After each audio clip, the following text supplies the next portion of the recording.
Bom, pessoal, então agora a gente vai iniciar a parte de função afim, tá? Que já estamos indo para o final do livro, né? Que falta só a função afim e a função quadrática. Então, vamos lá, acompanhando na página 35, ainda no livro verde, tá? O volume 3, o volume de vocês. Representação algébrica. Em muitas situações práticas, tentamos compreender fenômenos que envolvem a variação de uma ou mais grandezas, tá? Como a temperatura ambiente, que varia na sua cidade no verão e no inverno. Qual a sua velocidade média em uma corrida de 100 metros e uma corrida de 2 quilômetros? Quanto de combustível um veículo consome andando na cidade e na estrada?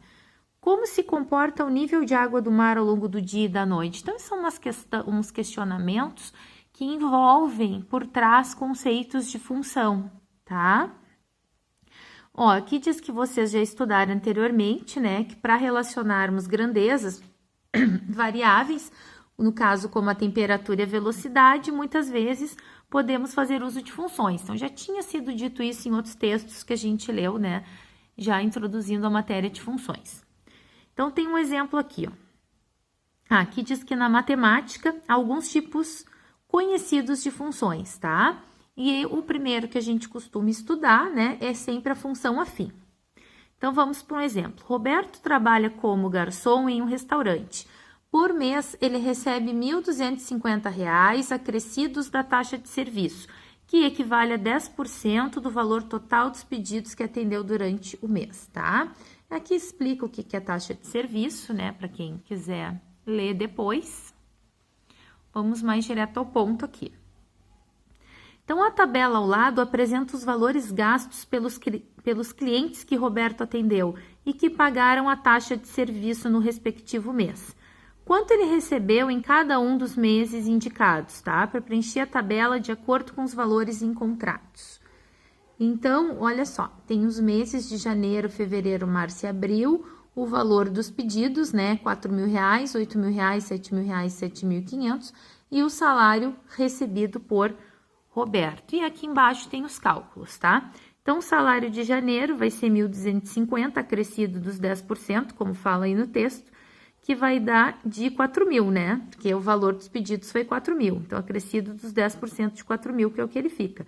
Então, 1.250 mais, a gente passa esses 10% para, como é por cento, então a gente divide por 100, 10 divididos por 100, 0,1 para poder fazer o cálculo, né? Vezes 4.000. Vai dar o quê? 1.250 mais 400, porque 0,1 vezes 4.000 dá 400. Aí, desses 400, a gente soma com os 1.250 dele, que dá 1.650, porque ele ganha, como diz lá no início, ó, ele recebe 1.250 mais a taxa em cima de 10% em cima dos valores dos pedidos, tá? E foi feito isso para fevereiro, mesmo cálculo para março e o mesmo cálculo para abril. E aqui foi colocado os respectivos valores de salário, né, recebido por Roberto. Ó, o salário dele é variável, vocês viram? Ele varia, ó, ele não tem o salário exatamente fixo. Por quê? Porque ele depende dessa taxa. Ó, essa ideia de variável já dá a ideia de função. Então, vamos para a página 36, então, para conversar exatamente sobre isso.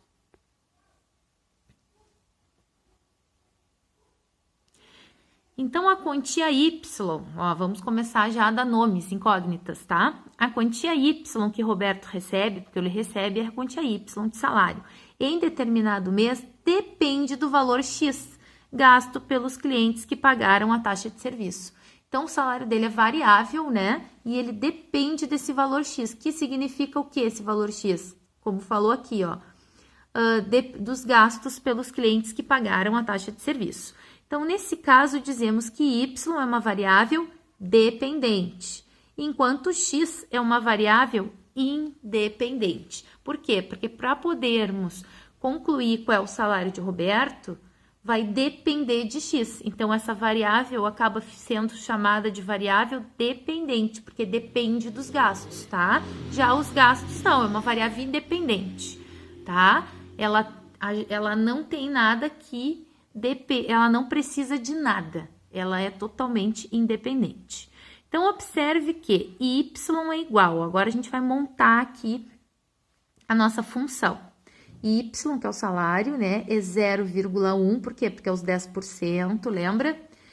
Vezes x, por quê? Porque x é esse valor independente, que é a taxa, né? Mais o fixo, que é os 1.250. Ó, essa é a lei matemática que expressa o valor de y em função do valor de x. Em função, ó, já estamos falando os termos. E que essa regra pode ser representada pelo formato y igual a x mais b, ou seja, uma lei de formação, um formato para as funções afim, onde o a e o b são os coeficientes, né? 0,1, como está colocado ali, e o b é o coeficiente 1250, tá? A partir deste exemplo, ó, as funções com o formato y igual a ax mais b são chamadas de função afim, ou função polinomial do primeiro grau também, é um outro nome dado, sendo a e b números reais com o a diferente de zero, porque se ele for zero, a gente perde essa característica de função afim, tá? Então, todas as funções afim, elas têm este formato.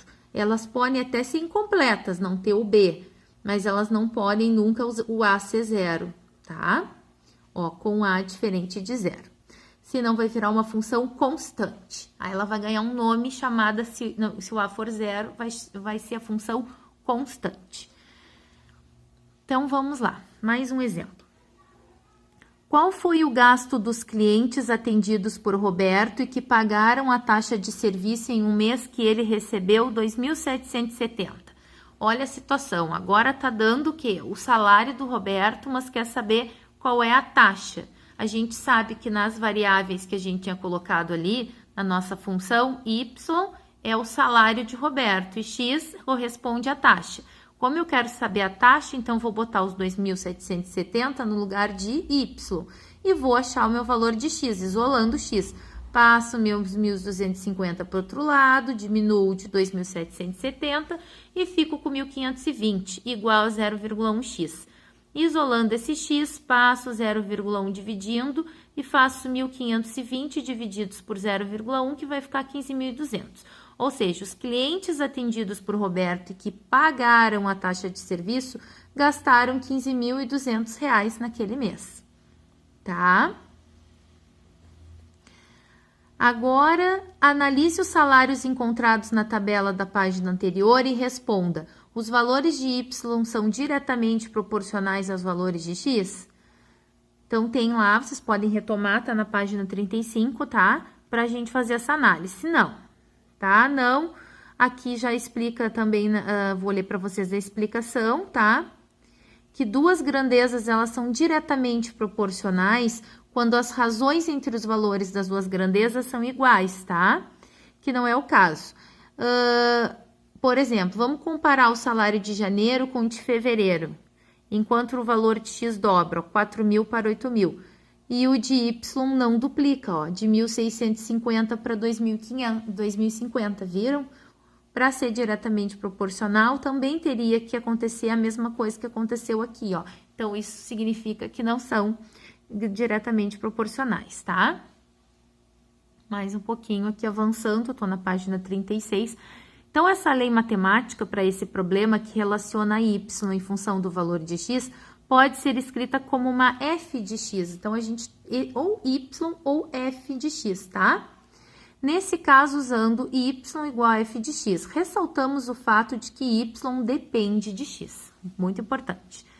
Então, o valor de x dentro dos parênteses é apenas uma indicação da variável não sendo utilizado nos cálculos. Por exemplo, eu tenho f de x para x igual a 1.000. O que significa? Eu vou fazer a f de 1.000, mas eu não vou calcular a f de 1.000 e desenvolver o outro lado da igualdade. Ó. É colocar 1.000 no que é x, então tá 1.000 aqui dentro. Então, eu vou colocar 1.000 no lugar de x. É isso ser a f de 1.000. Tá? É substituir o que está dentro do parênteses no lugar de x. Então, eu vou fazer 1.250 mais 0,1 vezes 1.000. Com isso, eu vou encontrar 1.350. Ou seja, portanto, quando os clientes que pagarem a taxa de serviço gastarem R$1.000 em um mês, o salário do Roberto será 1.350, tá? Agora tem mais uma situação aqui. Opa, peraí que eu bati aqui no meu vídeo, só um minutinho para arrumar aqui. Agora uma outra situação. No restaurante em que Roberto trabalha, um prato feito com arroz, feijão, batata frita, carne e salada custa R$12,50. Preencha a tabela a seguir com o valor Y arrecadado pelo restaurante com a venda das quantidades, tá? Então, são, pratos comerciais vendidos, 5, 8, 12, 16. O que a gente vai fazer? A gente vai fazer o quê? Valor arrecadado pelo restaurante Y vai ser o quê? Vai ser os R$12,50 vezes 5. Aqui vai ser os R$12,50 vezes 8, vezes 12, vezes 16 e vai dar esses valores. R$62,50, R$100, 150 e 200, certo? Preenchemos a tabela na página 36. Agora, nós vamos para a última página, tá? Para concluir, que é na página 37. Então, perceba que a lei matemática que relaciona o valor arrecadado pelo restaurante Y com o número X dos pratos comerciais vendidos é Y igual a 12,5x, viram? Esse aqui que vai sendo o quê? A variável dependente Y a dependente. Até circulei aqui para vocês, né? Em cima do Y. Tá, mas vocês entenderam. E que agora essa regra pode ser representada pelo formato, olha, AX mais B, onde o A vai ser o quê? O 12,5. O A é sempre o coeficiente que acompanha X, sempre, tá? E B é sempre o valor independente. Como não aparece nada, então esse B é nulo, ou seja, ele é zero, tá? Então, essa lei aqui, vamos responder umas questões. Qual é a variável dependente? A variável dependente é Y, né, pessoal? E que é o dependente é o valor de Y arrecadado pelo restaurante, né? Pois ela depende de X. Então, respondendo com a variável dependente Y. Vamos ver a próxima pergunta. Os valores de Y são diretamente proporcionais aos de X? Não sei, vamos ter que ver, tá? Sim, os valores de Y são diretamente proporcionais, pois as razões, vão dar iguais. Então, 62 divididos por 5 é igual a 100 divididos por 8, 150 divididos por 12 e assim por diante. Então, nesse caso aqui são, tá? Agora, é a conclusão já, essa parte aqui é a nossa conclusão, que é, sejam A e B números reais, tá? Se a função afim y igual a x mais b é tal que A é diferente de zero e B é igual a zero, ou seja, y igual a x, a gente diz que essa função é linear. Então, vamos lá. Função afim é do formato y igual a x mais b. Porém, quando o b for zero, ela vai ficar no formato y igual a x. Aí, ela ganha um nome de função linear. Então, repetindo, esse é o formato de função afim, mas quando b é zero, a gente chama só esse primeiro termo que fica, o formato AX, como uma função linear. As grandezas x e y representadas em uma função linear são diretamente proporcionais, pois as razões entre os valores de duas grandezas são iguais, tá?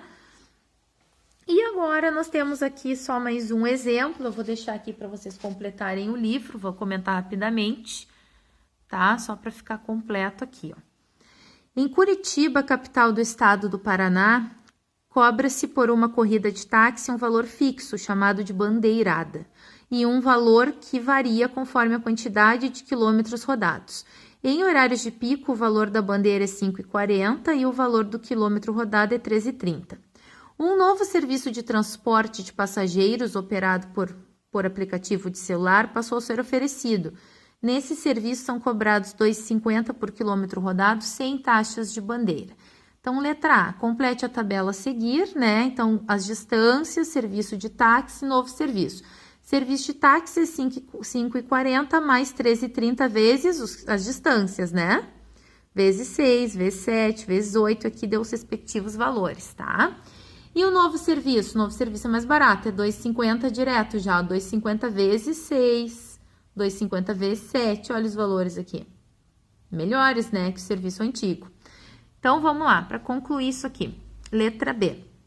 Determine uma função que calcule o total Y cobrado por uma corrida de X quilômetros com o uso do serviço de táxi, tá? A função vai ser o quê? 5,40 mais 3,3x. Por quê? X é sempre a variável, tá? E essa é uma função afim. Olha o formato. AX mais B, mesmo o B estando na frente, né? Ela estando deslocado, esse é o formato de função afim. Já a C, que é do novo serviço de táxi, ó, a função é y igual a 2,50x.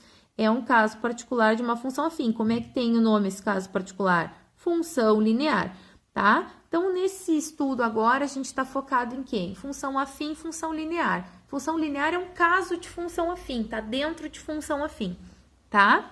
É quando B é zero. Então, é isso que vocês precisam, saber identificar as leis de formação, saber se é uma função afim ou linear e também saber achar vários valores, né, conforme a ordem do exercício, substituindo esses valores ou na variável x ou na variável y. Tá, pessoal? Então, é isso. Eu vou deixar uns exercícios para vocês de tema e na semana que vem a gente também vai fazer uma revisão para a nossa prova, que é só na outra semana ainda, tá?